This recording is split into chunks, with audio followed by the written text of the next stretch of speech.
And when you look at this roster, you look at the way that they interact, you look at what their careers were like, after they left. Like there's not a better team that's been assembled in TBT.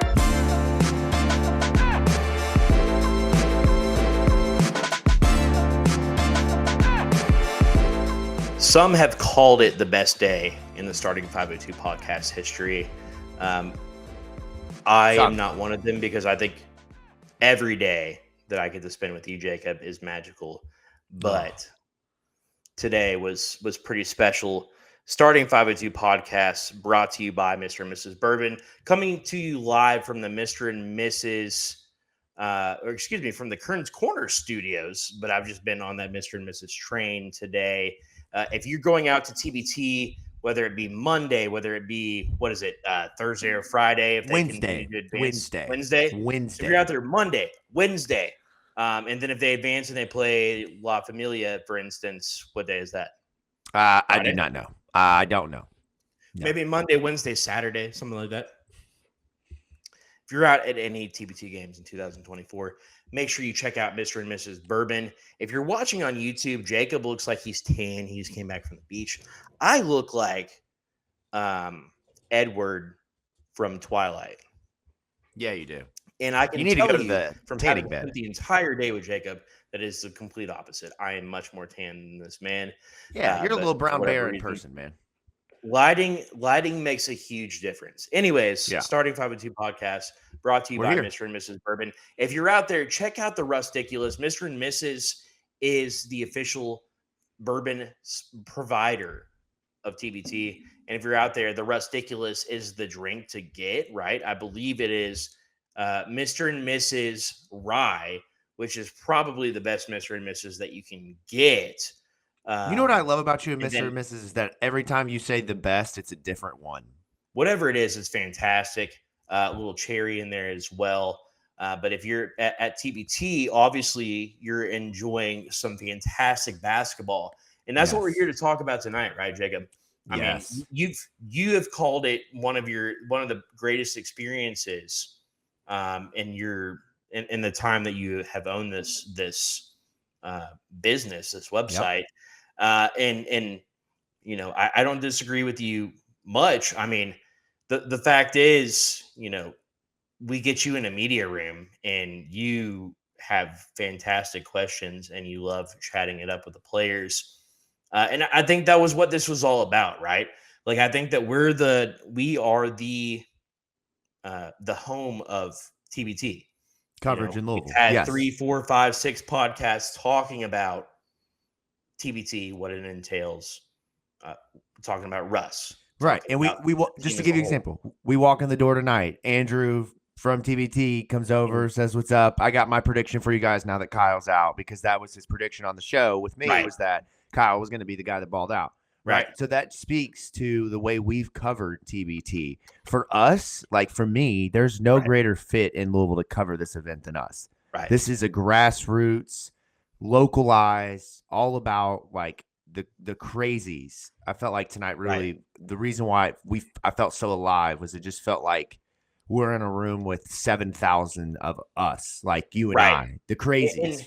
And so the way I perceive TBT, right? Year one was very much it was a trial and error. And you really got to go back to year 0. Like the team that didn't come together. You know what I mean? Like that set the foundation that didn't come to fruition. And it was the year perhaps that we needed it the most. What was the bubble year that who was it? It was a Keith Otto that was really Keith, trying. Yeah, and Luke Hancock and I believe some others were heavily involved in it. And with whatever reason, I don't know. They just didn't think it was the right time for this to come together. And I think they were about a year away from making a lot of these brands come together, right? So Carmen's crew, Ohio State, it was the perfect situation. They made it come together. The Marshall team came together perfectly. The North Texas team came together perfectly.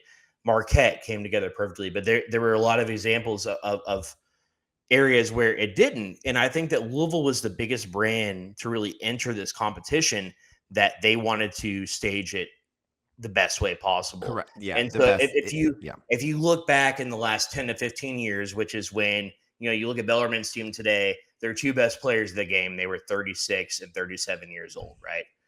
And so when you look at that, that's about as far back as you can go. That's about as far back as you can go and have it and put together a team that is competitive is like late 30s, right?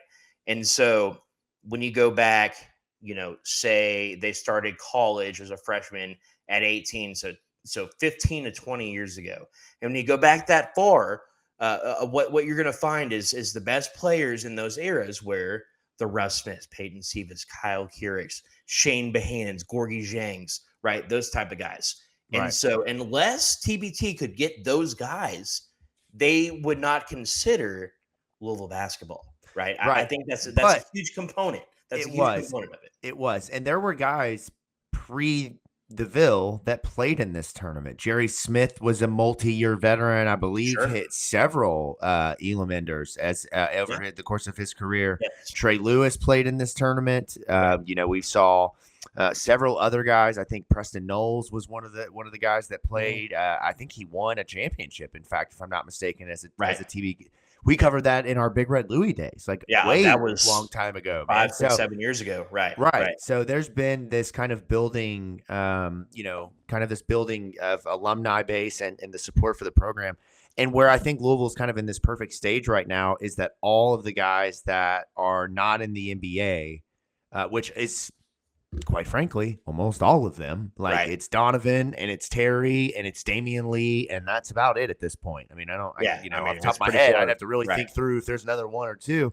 Right. So there's all these guys. And I mean, you and I could go back and forth right now. I was thinking on the way home of guys they could add next year. Steven Enoch, Quinn Slazinski. There are tons of guys that are not playing in the NBA. Dangadell, guys that are playing in the top leagues across the world that are Louisville alumni. So this right now, the fruit of Rick Pitino's years of recruiting, these guys are in the prime or the back end of their careers for the most part. And it's the perfect time for it to all come together. And let me say one last thing. Shout out to Carlik Jones, because if it was not for the Olympics, I believe he would be on this team. I really do believe he would have played on this team, and he probably would have been the best player in TBT. Tonight goes for a triple-double and an exhibition against the United States of America. And playing to the Republic for which it stands, one nation under God. South Sudan stands for it all. And that's, to lead South Sudan. He is the talk of the NBA tonight. Carlik Jones is. Oh, that's incredible, man. And I just want to give him his flowers. He should have been in the league a couple of years ago. And he was. He was on a two-way deal with Chicago last year, and they signed him. And he didn't play Summer League because he decided to prepare for this moment. But I got to say, man, I know there's a lot of, hate for Chris Mack, but I loved the tweet tonight about Carlik Jones. That's the type of stuff that I just still am like, Chris Mack. I know he's talking about his players, but he's not just completely moving on from that era. He's acknowledging those guys. I will never be ready to move on from Chris Mack, because I understand what kind of basketball mind he is. I understand what he brought to the table. I understand the transformation and the effort that it took to go from the Pitino era to the Mack era. And I will never forget that. And there's not a lack of appreciation on my end, and I think a lot of people's end, right? Right. There's not a lack of appreciation from a lot of people. The way it ended was not great. No. And I get that, but it shouldn't be left out. I mean, they were the first team out of the tournament during COVID, which was a really difficult time. And the year before that, they had a season that, they very well could have gone to a Final Four or beyond. Right. And ultimately was taken away. And look, if it was not for that year going the way that it had, David Johnson is not on this team. I know he was a second round draft pick. He didn't get the opportunity to even get he had a very similar career to Russ in the NBA. Didn't get an opportunity. Absolutely. 1 year and out. And if that year and they had gotten to go to the tournament, and they had that maybe 1, 2, 3 game run with these two guys, it's a completely different trajectory for their careers in the NBA. And this is the way that it's gone for Louisville basketball for a while now. Right. Whatever could go wrong went wrong.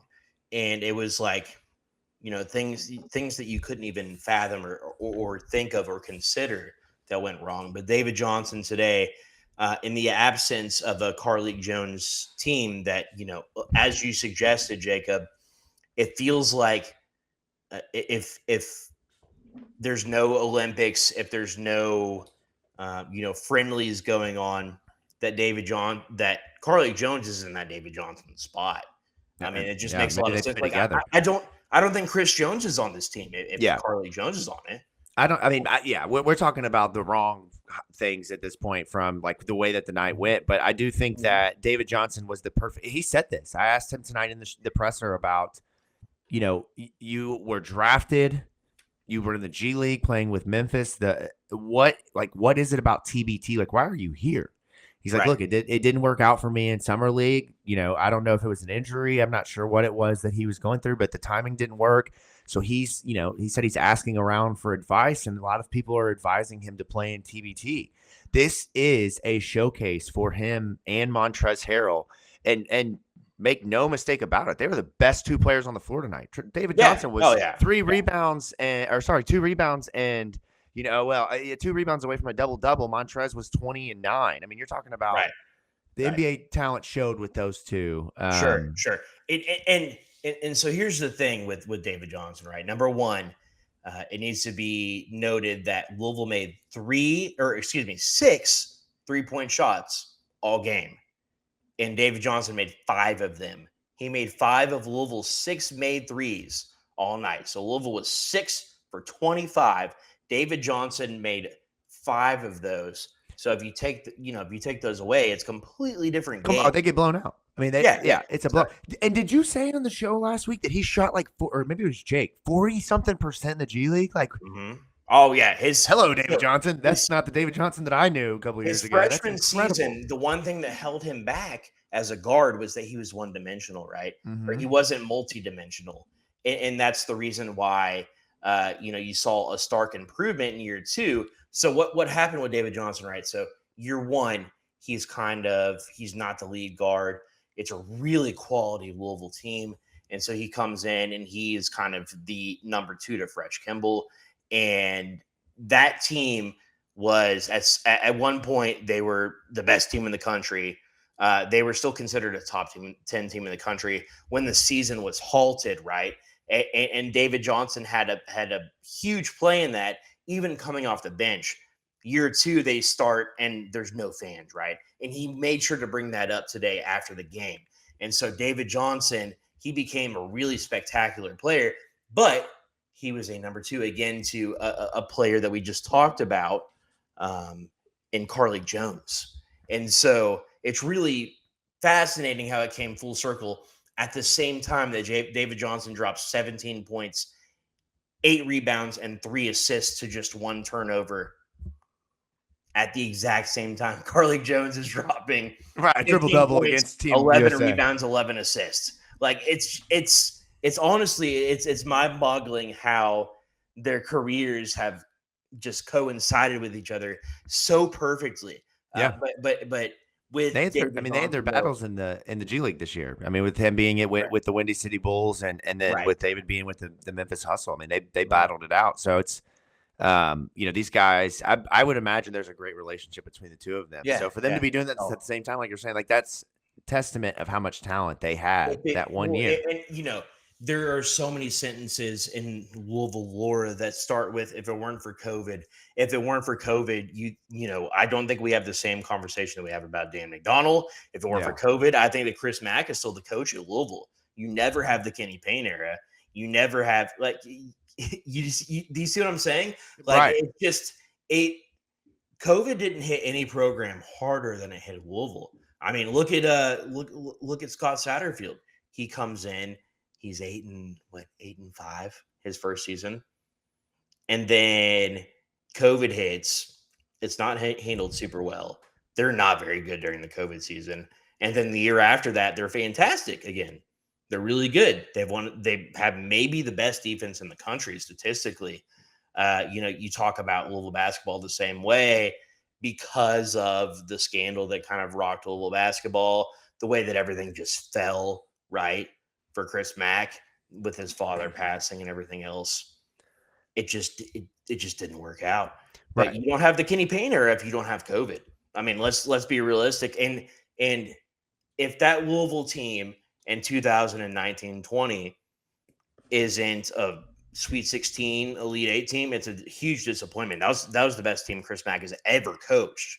Ever. I mean, it was fantastic. You talk about Carly Jones, or not Carly Jones, excuse me. Right. You talk Jordan, about Fresh Kimball to Yeah. David Johnson to Jordan Wara. Yeah. Jordan I mean, Wara, Stephen Enoch, Malik Williams. Yeah. Brian I mean, they were McMahon. right. That was a fantastic squad that was assembled. And so when you starting to get into that, you kind of draw some lines back to the TBT and what it means to some of these players. So even though you have Montrezl Harrell, Russ Smith, Peyton Siva, Luke Hancock on the bench, Montrezl Harrell. It's a who's who of Louisville basketball today. Yeah, but it's these players that won a championship, rightfully. Right. And then the guys that like over and over followed them. You can't take that away from them, right? Right. But there is something there. There's a desire in their hearts to show people, look, even 10 years later, 11 years later, this is how much this means to us. This is how much we're out to prove. And so between that and then the David Johnson, like I said, the COVID year, between Chris Jones and Montrezl Harrell, both players Chris Jones and Shane Bohannon, both players that left the team not on their own recognizance. There's a lot of, get back on this team. There's a lot of players wanting to right the ship. And when you look at this roster, you look at the way that they interact, you look at what their careers were like, after they left. Like there's not a better team that's been assembled in TBT. Like I've watched some TBT this year, Jacob. Like I watched the team that Kentucky, La Familia had the I love that they play on Friday night. Yeah, they won on a free throw from Brennan Canada, a former walk-on. Sure. But good, man. La Familia dominated the 305 Ballers, which I believe was their name. And that has nothing to do with the fact that La Familia is either good or bad. It has to do with the fact that 305 Ballers sucked. There's a lot of not good teams in this tournament, to be quite honest with you. Right. And so there's a lot of teams that have quote unquote talent, which I get. But at the same time, there's not a lot of teams that have the depth and the correspondence, the familiarity that the Ville team has. And even if you bring in Andrew and Aaron Harrison into the mix, Enos Cantor's little brother, some of the players that are on the team, Eric Bledsoe, right? Yeah. Even when you bring players like that into the mix, I don't think there is a group with the commonalities and with the shared bonds that the Ville team has. Number one, and number two, there are some teams that are absolutely just cheeks in this tournament. And Kentucky got a chance to play one of those teams in the first round. Louisville did not. No. This Bellarmine team was fantastic. Yeah. Jake and I speculated on whether or not they'd be any good, whether, we weren't super familiar with the coach who has Bellarmine ties. He played at Bellarmine. And I know you're laughing because we were not familiar at all. It was hilarious to me listening to you guys try to figure out who the hell Braden Hobbs and AJ Packer were. I mean, that was okay. We knew who those guys were, but we didn't know who the coach was. Right. We didn't know who some of the guys down the bench were. That's the fact is they were fantastic, especially in the first half. They executed to perfection, number one. And number two, they made shots. They shots they shouldn't have made. Braden Hobbs. Yeah. I mean, my goodness, dude. Let's talk about that. Yeah, let's talk about this a little bit. All right. I've got some takeaways that I want to give you, and I want you to react to these. Okay. There's a couple of things that I think really define this game. Let's start with Bellarmine because you're talking about this now. United. Yes, United. Thank you. Sorry. But Jeremy Kendall and Dylan Penn, in my opinion, they were the better backcourt tonight. They just were. Oh, sure. I mean, they were so good. Jeremy Kendall, I know he only finished with 10 points, but the way he controlled the ball, the offense, Reese Gaines said they were playing against culture tonight. And I thought that really stood out with a guy like that. Bellarmine is his nickname here to me now, with rocking number 77 with the tats. Right. But my favorite moment, housing bananas on the sideline. Yeah, housing that should be noted. Jeremy Kendall, cramps. if you did not see on TV, was cramping. He was dealing with cramps for the last probably 30 minutes of the game, and dude was housing bananas like you've never seen in your life. Jeremy Kendall, fantastic cinema. Would ball in the Southeast Christian Men's League. Like, I'm talking 50 a game. I'm talking 50 a game. Housing and bananas like that. To be fair, how many guys can dunk in the Southeast Christian Men's League? You would be surprised, man. There's a lot of guys that played college ball. For example, a buddy of mine, Carson Fields, played at Clemson, and you go up there right now, and he'll dunk on your head. Like, that's the way it is. We need to get Peyton Siva out there. We need to dress Peyton. I think he's a Southeast. Dude. I've seen him out there with the pastors of Southeast, so I know that he has those relationships. Yeah, I played with Ray Spalding. Him put on that reversible jersey. Yeah. Here we go. Second one. But let me go back. Dylan Penn was the standout tonight. 8 of 13, 3 of 4 from the three. He played with so much confidence. I remember specifically, and I told you this tonight, and I'm not going to say names, but I was battling with a good friend of ours in 2022 when Kenny Payne took the job for Louisville, right? Do I have that year right? When they first went into the portal. Yes. And Dylan Penn had just come off of that year where he was probably the best player on their team. I wanted him badly. 2 years. I'm like, dude, go get Dylan Penn. He is the kind of guy you need in your locker room. And I remember everyone's like, oh, Kenny Payne's going to get 5 stars. We don't need these mid-major scrubs. Now, he did go on to play at Vermont, which is not impressive by any means. But when you look at the stat line tonight, he belongs. He's a very good basketball player. Those two guys, I thought they were really good. And there's something I'm going to go to here in a minute that really changed the game for both of them. But the second point is they played in the first half and into the middle of the second half, or really about in the middle of the third quarter. They played Montrezl and Chinanu together a lot. And when you play them together and you combine that with going man, it's not good for you. It was not good at all tonight. Both guys were beat off the dribble, allowed layups. I know Montrezl is recovering from an ACL injury. Chinanu has never been, praised for his lateral quickness. That's not a skill of his per se. It's actually probably a reason why he's not playing in the NBA is he's just more of a burly big man, back you down. You saw some of that great footwork when they went to him late. That was really impressive. But I thought when they went to the game changed for them a lot when they went to Montrezl and Nick Mayo. I thought that was the game changer for them lineup wise. Right. I expect more of that. Shane Bohannon, unfortunately, great to have him back. A liability on defense. He played about 3 minutes and probably gave up 8 points. So there's a lot to clean up defensively. But would you agree that those two guys really can't play together and you have a sound defensive team? Look, I mean, there's a huge difference between what you see in practice and what you're going to see out there on the floor. And Bellarmine knew right away what they were going to take advantage of, and they did so well. Louisville countered very well on defense by going from man-to-man to zone. And, I mean, let's be honest with each other, Jacob, here. So we arrived about the same time as the teams arrived today. And that's a distinct difference between what you'd see in the NBA, college basketball, something of that nature. They definitely let them just kind of show up when they wanted. Yeah, it's like Montrezl almost. I mean, so we saw. I mean, we have a good relationship with Russ now, right? And he's doing a lot. He is one of the main sponsors of TBT. He has his man Sean is right there alongside him the entire way, right? There's a lot to be considered with branding, with who are they hosting in their VIP lounges, who's going to be at the party tonight, who what are the details of who's hosting and what how the brand is developing. A lot of these guys are on to their next thing in their career, and TBT is a way to promote that.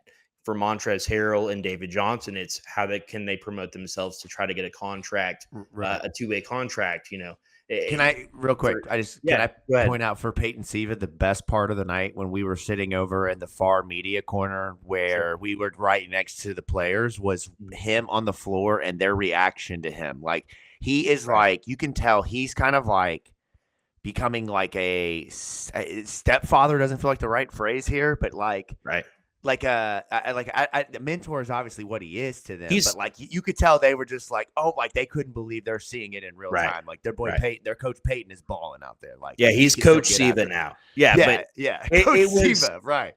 It was interesting to see for me, right? Because Peyton played at the highest level overseas for 10 plus years. And then all of a sudden he hits TBT. He's back in Louisville. He's kind of like replanting his roots in Louisville. He knows what he can. He's got a business in Louisville, just like Russ. Sure, he has a business. He started a business in Louisville, and then all of a sudden, Pat Kelsey hires him, and he's Coach Siva, and now he's playing as a starter for this team. You don't see that in TBT. That's why the players love it, man. Like, right? Look at Luke Hancock last year. He got some clock. He got some hand clock, right? But it was not what you would. It's what you would expect out of a coach. No one expected him to check in last year. And when he did, he provided that Okoye Gal against Michigan State defense. Like he earned his scholarship in one game. Right. And so what as I asked you as we were coming in, who do you think led the team in assists tonight? It was Peyton Siva. I mean, he played let's double check this here. So Chinanu only played 16 minutes, but he played the second least amount of minutes of the starters, 23 minutes. And he had 4 assists, which led the team, 4 points. And he hit that crucial early 3-point shot when Louisville couldn't get stuff to go down. A quality showing from him. And what he's on this team for, as we know, is in a leadership position. And so, I liked what he brought to the table. I mean, I did. And go ahead, Jacob. I'm sorry. I was just going to say, you're talking about him, and I don't want to cut you off here, but I'm looking at the box score. The rotations, just from the bench perspective, were odd to me. Dylan Avar plays 5 minutes. Omar Pruitt plays 3. No Chris Dow. And I don't know if Chris is, maybe he's nursing an injury and just tagged along to be back at the. I mean, Chris was the last addition to the roster, but I would like to see the next game for Louisville, especially now going up against Sideline Cancer, which we're going to get into this here in a few minutes. Sure, it's going to be a dangerous matchup. You got to figure those rotations out. You got to get guys out there that can defend. Peyton, and like you're getting to in a minute, he played a lot of minutes, and those hamstrings showed being 31 years old. Like you saw him coming out late, like, going to the sideline, and then he did come back in. But like, this is why you need more David Johnsons and Carlik Jones, because like Chris Jones, Peyton, they're 30 plus years old. You can only play 30 plus minutes at 30 plus years old for so long, especially when you're not doing it anymore. Right.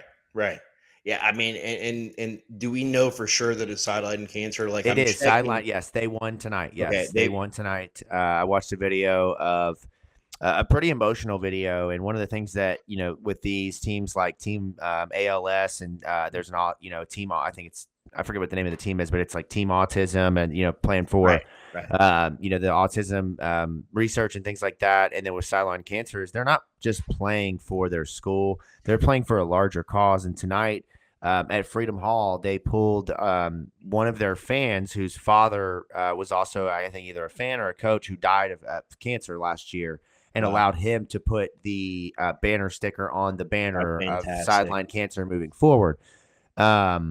So we do know it is Sideline Cancer, and we're going to get into this in a bit. I want to wait. To talk about that. Sure. We're running out of time, but I do want to make sure we talk about a little bit about a preview for them, because they're going to be dangerous. And again, I'm not trying. I know I've kind of cut you off, and I've kind of taken over your point here, but Peyton can't play 23 minutes against Sideline Cancer. No. Jack Golke's legs are going to. He's going to be able to outrun Peyton to his spots all day long. And with Russ, played 30 minutes tonight, 8 points, 3 for 8, 0 for 2 from deep. It was clear he didn't have it tonight, and last year he did have it in game 1, and I think tomorrow on Monday it'll be a bounce back, but. This iteration of what we saw tonight is not good enough to advance. And I think they know that. Montrezl made that very clear post-game. But it was great, solid, fun, a lot of energy. I would love to just soak up those vibes. I wish that covering Louisville basketball was as free as it was tonight. Being able to be on the floor and move around and It's obviously that's just a completely different environment, but it just, Sure. this team's going to have to figure it out. They're not there yet. Yeah.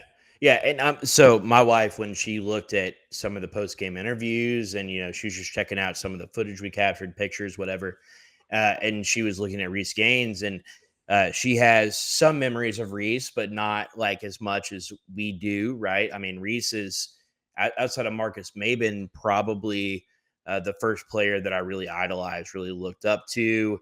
You had Taekwon and Francisco right after that, but Reese was the guy. Like heading into the Patino era, he set that. He set that expectation. And so when you look at Reese, obviously it's a guy we respect a lot, a guy that we had on a couple of weeks ago as well. Her main takeaway from Reese was that he seemed upset. And I mean, you looked in his eyes, right? And he said pregame, he's nervous. He was nervous about playing this Bellarmine team. But I mean, I think the reality is that he is worried about the team hadn't executed the game plan the way that they expected. I think that he was worried the fact that the reason that they recruited some of the guys, they weren't playing up to expectation, up to par, up to snuff, right?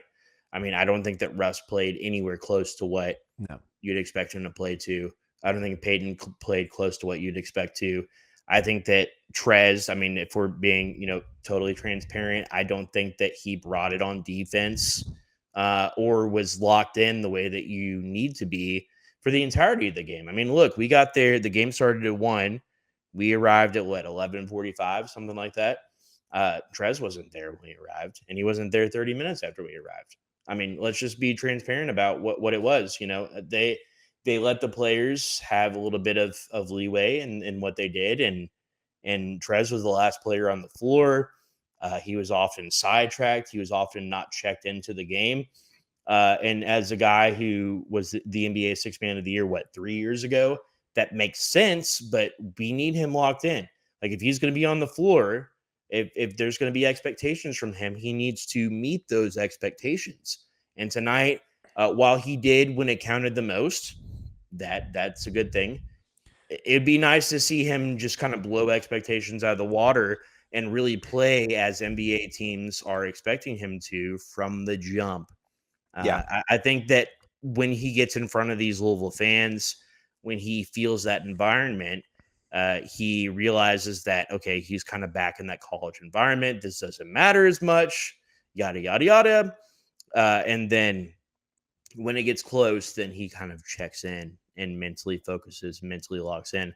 I'd like to see that from the jump because there are teams that are far, far more talented than this United team. Nothing against this United team because they played fantastic. They played fantastic. They did, and they played. The reason they were so close and played such a competitive game is they just executed. They put Louisville in ball screens, and they knew that Montrez wasn't protecting the paint. They knew that Junanu couldn't slide his feet defensively against their big man, and when they got switched out on big men, or when whether it would be I got to pull his name up. I know first name is Vance. I'm sorry. Let me refresh my Vance Hall. They lost him, and they lost Dylan Penn. I mean, Dylan Penn had a stretch in the second quarter where he was just absolutely the best player. Oh, dude, he's fantastic. That should not happen. Yeah, and that should not happen. And I think that there's a couple of reasons, and that leads me into my third point and really kind of puts the bow on this game. The difference in what changed this game was the move to the press and the 2-3 zone. I thought that they knew defensively they had to put pressure on, and they could not do that in a man. Sure. They didn't have the legs. They didn't have the guys.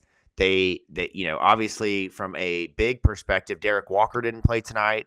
Nick Mayo played 24 minutes. Montrez played 33 minutes, and Janai played 16.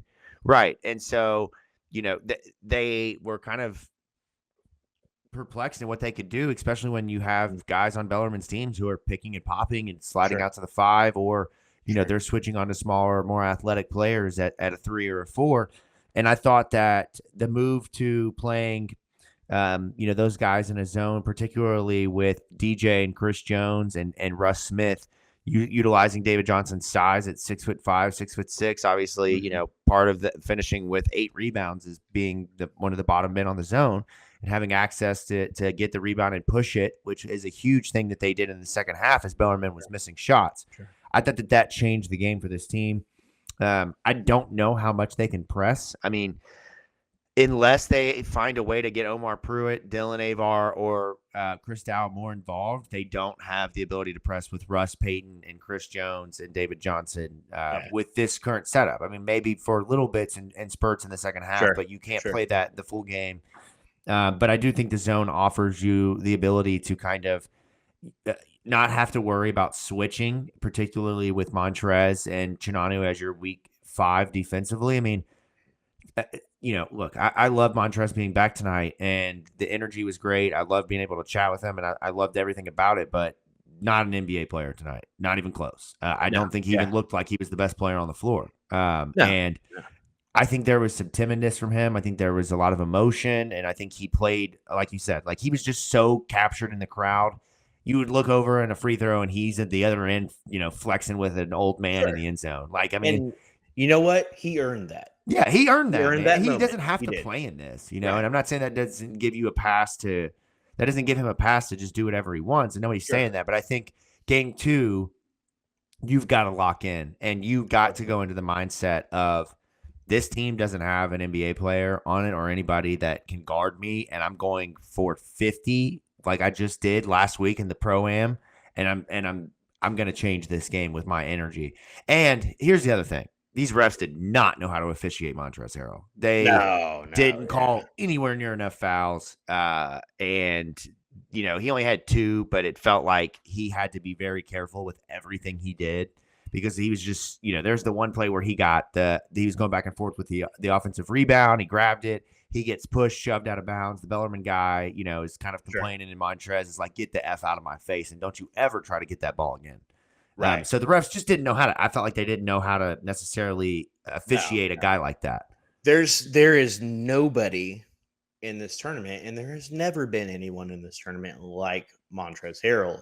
But yes and no, because Jared Sullinger is playing for the Carmen Crew, and he's more girthy and more grounded than Montrez, but he's equally as big. And, I don't know how they officiated him, but when these bigger guys that are just like Braden Hobbs is like, we're 9 to 5. I have 3 kids at home. Montrezl Harrell is a professional NBA center. Like those, you know what I mean? Like, I think really the difference is not that, what would you say, Jared Sullinger, right? Like, I don't think it's that. I think it's that Montrezl Harrell was the 6th man of the year 3 years ago. Montrezl Harrell had a very decorated college career. Montrezl Harrell has the ego that comes along with both of those things. And he expects to be officiated and given the benefit of the doubt in such a manner. And also Montrezl Harrell was not allowed on campus for 5 years?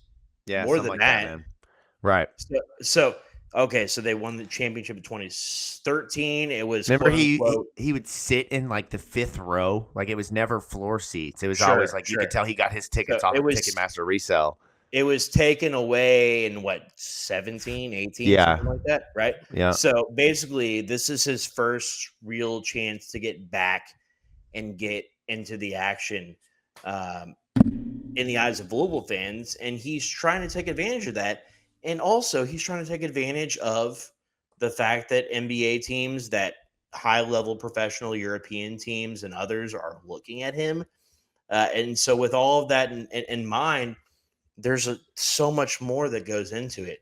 Trez showed up, and I mean, let's be honest, we saw him leaving in his Maserati today with his lady friend, and we saw, what went into, him arriving and stretching out and getting on the floor, and he was the last to do all of that stuff.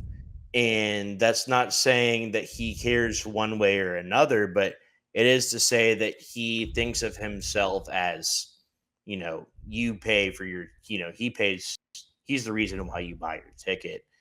And I mean, you have to to respect that in a sense, but you also have to understand where he's coming from and so that's important moving forward. And my hope, and I'm sure many people's hope, is that he looks at this from now on as okay, he has a chance to play 3 more games in Freedom Hall and on national television, and each of those is a true, genuine tryout for Yeah, the for NBA. the NBA. That's And right. so as we move forward, we're looking at the Sideline Cancer team. So just a quick overview of what this roster will look like.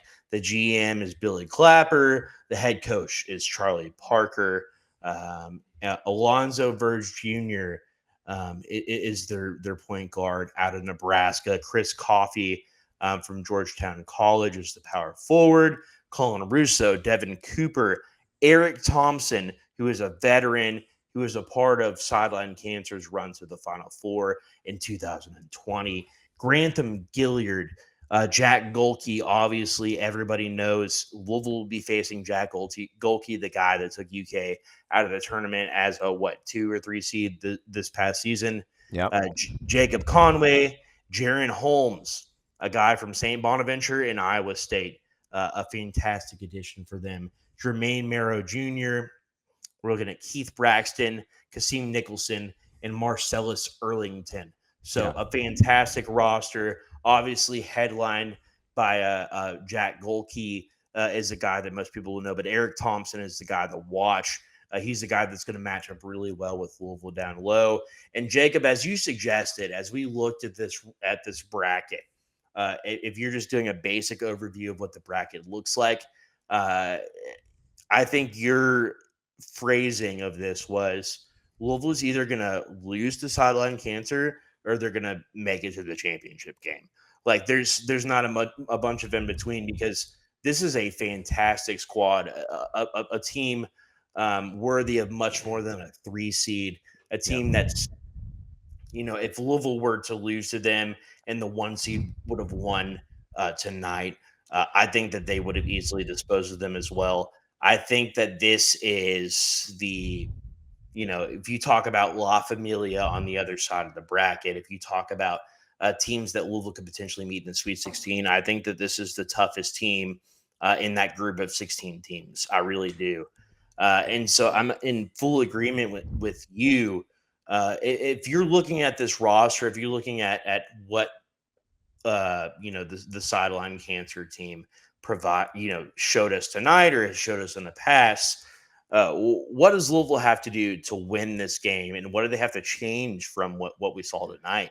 Yeah, I think the statistics looking at the game tonight for Sideline Cancer, they played VBL, which was the Venice Ball. I don't know what the L stands for. Venice. Yeah, I mean, Venice Ball League. They were the team that came out of the outdoor Venice Championship. Yeah, and got a spot. To Jay Cook's point as well, potentially one of the weakest teams in this tournament. Probably the worst. Well, you say that, and then we are D3 is typically the worst team in the league, and they are an 8 seed tonight and pulled off the upset. So they played the Kansas team to the end last year. So you just never know. But within this game, what really stood out to me was, one, the ability to get to the free throw line. They shot 28 free throws. 13 of those came from Alonzo Verge. He was and is their primary scorer in his first season in TBT.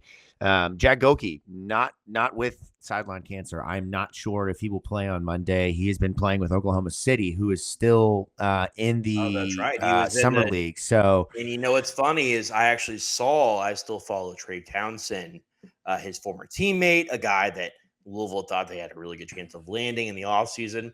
I follow him on Instagram, and I saw tonight that he was actually at the OKC summer league game, and watching Jack Golke. So an interesting tidbit there to add in. So he's on the roster, but it does not appear as if he will play with the team, especially Monday night, unless I guess they lose tonight. I'm not sure if they're to the single elimination portion yet, but they have a couple of guys who were really solid players, in Jermaine Morrow, Alonzo Verge, and Marcellus Erlington. All 3 of those guys for the most part, played at Marcellus Earlington was at St. John's, and then I think played at Hampton or San Diego to finish his career, and then Jermaine Morrow played at Hampton. Then you mentioned Alonzo Verge, who played at Arizona State, Nebraska, but also played in the JUCO level for a little bit. So they have guys. The difference to me with this team in particular is their coaching staff. Charlie Parker has been their head coach for as long as I've been watching TBT, and I have been watching for at least 5 or 6 years. He is a fantastic coach. He understands this tournament, and he coaches a fun style of ball. They're going to score. They scored 100 points tonight. And again, it's against a team that is a street ball team, essentially. It'd be like if the Dirt Bowl put together their best team and sent them to TBT, that type of deal. So you don't really know what to take from that. But again, they're well coached. They play really, really sound defense. They move the ball well. They had 14 assists tonight, only turned the ball over 11 times, which 3 of those were from Alonzo Verge, who had the ball in his hand almost the entire game. So for Louisville, you've got to, if you're Reese Gaines, you have to go back to the drawing board and figure out what lineups can you play defensively here. How do you stop this team? They're not necessarily a great 3-point shooting team, at least not in their first game. They went 8 for 20. They're really more of a pass, drive, kick, get to the bucket, get a foul, get a rebound, put it up, get a foul. They're going to, rebound the hell out of the ball. They had 42 rebounds tonight, which, actually it's really interesting. VBL rebounded right there with them. But they're a team who, they are going to rebound 1 through 5. Everybody except for Keith Braxton in their starting lineup had at least 5 rebounds. So they're gonna gang rebound. Louisville is gonna have to come and execute, and I think that was what was lacking tonight in Game 1 was execution. They won on talent. They won on skill. I think that they're gonna have to in Game 2 win with really solid execution offensively, but more importantly defensively against a team that will have guys that will want to get into the paint, get Montrezl Harrell in foul trouble. Probably chirp with him a little bit, get him going, kind of take him out and see what they go from there. But Louisville, if they just show up, they do what they did tonight, hit a couple more shots, don't turn the ball over, don't get passive defensively towards the end of the first half, I think they'll be okay.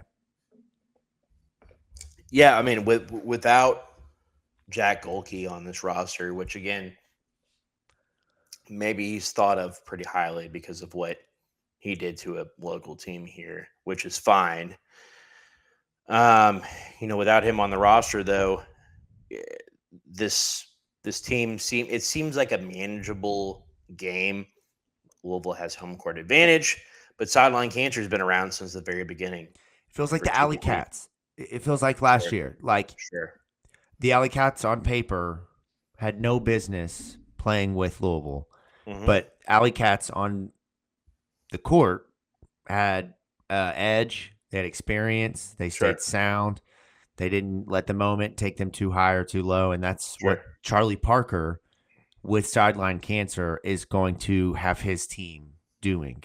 And this, to be quite honest with you, this is probably the worst roster he's had for Sideline Cancer. Absolutely. They've been, they've had NBA guys. They've had, Marcus Keene the last few years has been one of the best players in TBT. He's not playing with them this year.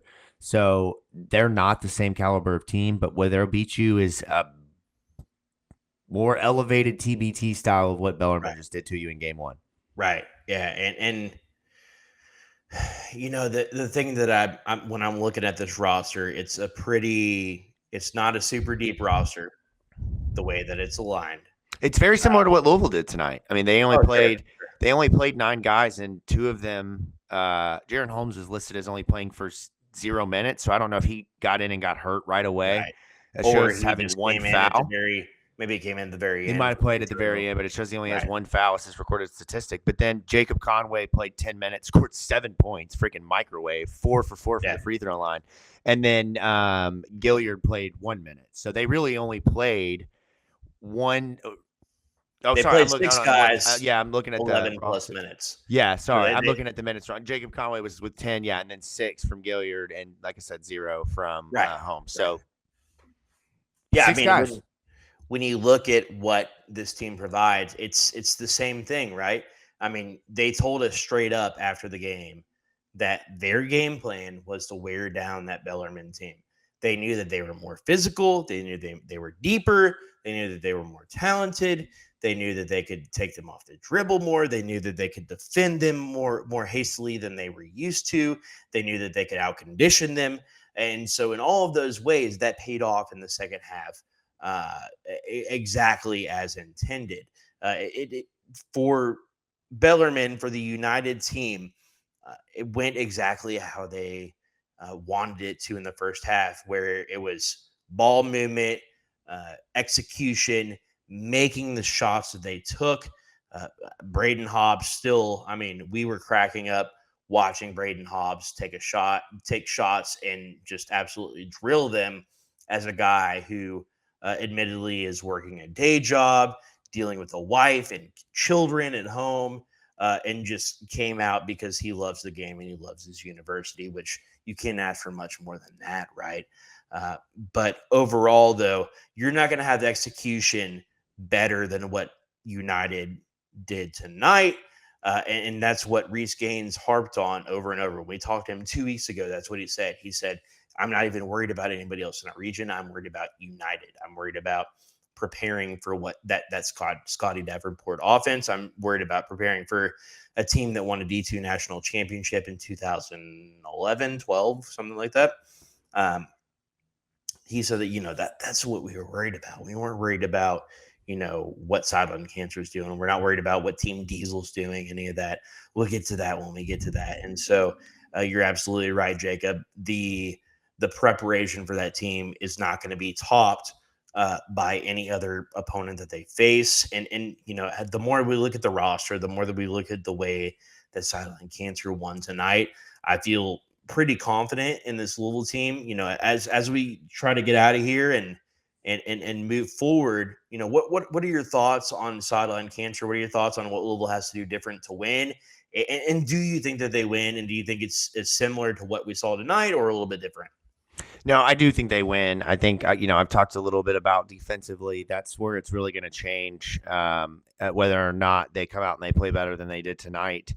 I think if they can figure out a way to play some different lineups where Nanu and Trezl, are not on the floor at the same time for long periods of time, whether that's Nick Mayo at the 4 or the 5, whether that's, Omar Pruitt or Shane Bohannon for a few minutes, just depending on the situation. I think that that's what they have to do. As long as you take care of the little things in this game, you don't turn the ball over like they did. You don't, give up some easy baskets on, slips and backdoor cuts. I think that you take care of this game. And then, not to look too far ahead, but with Team DRC tonight, the 8 seed in the bracket upsetting Team Diesel, the 1 seed, the region just became Louisville's. And, they'll have the winner, assuming that they're able to advance past Sideline Cancer. And again, we're not looking ahead here, but just for the sake of conversation, if they are able to get ahead, they will play the winner of Team DRC and Team Fredette. And that will be a challenge that Louisville will really have to prove itself in. I mean, neither of those teams are necessarily loaded. Darius Johnson Odom played at Marquette. Trevor Booker is a former NBA player that's kind of built similar to Montrez. They will be a real challenge for Louisville, but not like last year where, it's a 1 seed or whatever the case is. Louisville should, in theory, they play not even their best ball, but they play more than capable ball. They should be able to get to the regional championship or whatever they call that game against La Familia. I don't think La Familia will advance that far, but whoever comes out of that bracket. Right. That probably is who it'll be. So let's talk about what you just said and work backwards, and we'll get the heck out of here, right? So, number one, I watched the La Familia game against the 305 Ballers on Friday night, and again, nothing bad intended towards the 305 Ballers, but that might be the worst team I've seen in TBT. Yeah. It was. We should play like a toilet bowl type of game between VBL and them. So it was bad. It was embarrassing. I feel, I don't think they were rattled by the crowd or anything of that nature. It was just bad. It was not something that I expected at all. The 305 Ballers, as we know, just recently lost to Kentucky's current team by like 20 points in a scrimmage just earlier this week. Yeah, I mean, they have some guys that really made a name for themselves at Kentucky, but I mean, let's be realistic here. Those guys are well past their prime. I think a team that I'd be pretty confident that Louisville would beat, especially when you talk about what's on the line with a game like that and the fact that it would be 100% in Freedom Hall now, that we had basically 6,000 in attendance and Kentucky had, 60% of that in Rep Arena on Friday night. So just to cover that very quickly, when we talk about Sideline Cancer, when we talk about potential future opponents, really, I think this is more about what Louisville does than what the opponent does, right? So, Jacob, we were sitting directly in front of some of the coaches and guys that were responsible for the scouting report from DRC today, right? And they were really pointing out the basics of what Louisville is running. A lot of horn sets, a lot of, working out of that stuff, concepts that are, well known at this point. If you're scouting a Louisville team, if you're scouting a Chris Mack or Rick Pitino team, if you're scouting a team that has had success in college basketball, right? But they were, they're familiar with what Louisville is going to bring to the table. I think that Louisville has significantly more talent than what Sideline Cancer is bringing to the table. And if it is that DRC team that ultimately meets them in the Sweet 16, again, I think that that's not even close at that juncture. Uh, when I look at what some of these rosters are comprised of, it really is astounding what Louisville has put together. The camaraderie, the knowledge of what the other does, the relationships that each of them have, and then the leadership. The Peyton Sivas on this team, the Nick Mayos, the Montrezl Harrells, the Russ Smiths. David Johnson, probably the youngest player on this team, known as a leader everywhere that he's been at every step from Trinity High School to Louisville to wherever he's been in his professional career as well. There's not concern for me as far as the game plan. It's just a concern about execution. It's concern about, are these guys going to have each other's back, show up on time to practice, or walk through whatever it is on Sunday, get there and be ready on Monday. Are they going to follow a game plan that the coaches put together for them? Are they going to play a full 36 minutes of quality basketball? And can they execute in the Elam ending? Ultimately, that was the game changer a season ago. Reese Gaines came in, the head coach of the Ville, and basically said, right, that why would you change much from last year? What are the changes that you want to make from a season ago? We were in the Sweet 16 and we had 5, 6, 7 chances to put the thing away against a team that was far inferior to what we were, to go to the Elite Eight, to play another game in Freedom Hall, for a chance to go to the Final Four a season ago. And then, they're just as good as anybody else that would have been in the Final Four, right? So why change what we were doing? We just know now. We have the experience. We know what it felt like. And we know that we have to take this with 100% seriousness and commitment heading into the round of 32, Sweet 16, Elite 8, and beyond. Yep. And I think, name a roster that's better than this one in TBT. It's tough to find one. I think where teams aren't as good talent-wise, they're better experienced and have veterans. It's going to be interesting, man. It's going to be really interesting. It'll be fun. It'll be fun to watch because this Louisville team, tonight we talked about at the end of the game, right?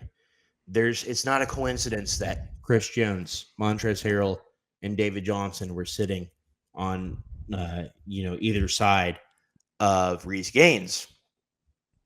What I mean by that is those are three guys that weren't on the roster last year, and those are three guys that had a major hand in the decision, a major hand in the outcome of Louisville's first game, right? And so when you bring that into consideration, there's a reason why they won this game, and those three guys had a major hand in that.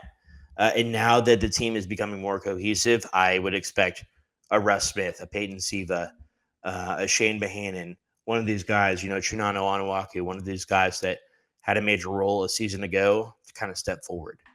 I would expect for this team to kind of roll the next two games. I really do.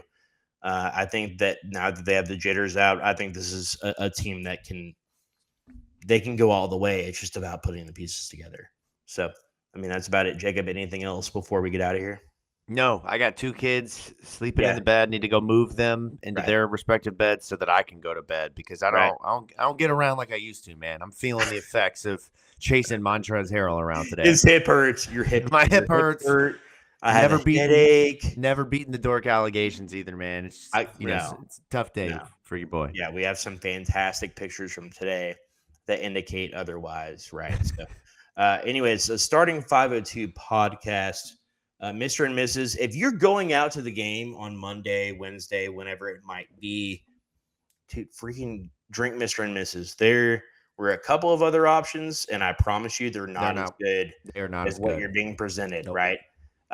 Get that drink in your hand, and if you're feeling so inclined, try the Rusticulous.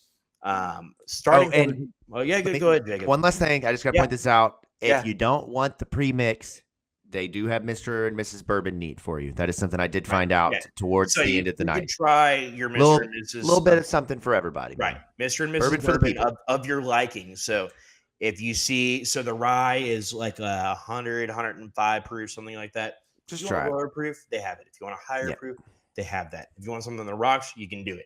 If you want, I don't know if they have all of it behind the bar, but they got something. They have somebody, and that's what I always say. It's for everybody. So. No, we couldn't be more excited to be partners with this team, with these brands. I feel blessed and not deserving of what we went through today and what we'll continue to be a part of as we go forward. Coverage continues on for the crew, man. My wife out there on Monday behind the camera. Alan Thomas, our buddy Alan will be out there as well. I'll be down in super dry and cold Louisiana the last week of July as well, and then into Miami the week after. So there you go, man. You won't see a lot of me there in Freedom Hall, but I will be there in spirit. I'll be watching. I'm super excited, and just so excited to be a part of this group and of these brands. So until next time. Presley Meyer, Jacob Lane. Make sure you give us a follow. If you follow us anywhere, make sure you follow us at the State of Lou on X/Twitter. If Smash not, that subscribe button now on YouTube. Get us up on follow. Why are you not subscribed? Yeah, if you're watching this far and you're not subscribed, especially. I don't know what to tell you at this juncture. I don't know what else that you want from us, but if you do want something from us and you don't want to subscribe, comment. If you're like the guy that has the Andre McGee profile picture that was badgering us today, let us know. What is it? Why are you not subscribed? So until next time, starting 502 podcast from the Kern's Korner studio, best burger patty melt in the city. We confirmed that today. Yes, we did. Kern's brought to you by Mr. and Mrs. Bourbon. Let's get out of here. Go Cards. Win. Subscribe button. And subscribe. Go Cards. Go Cards.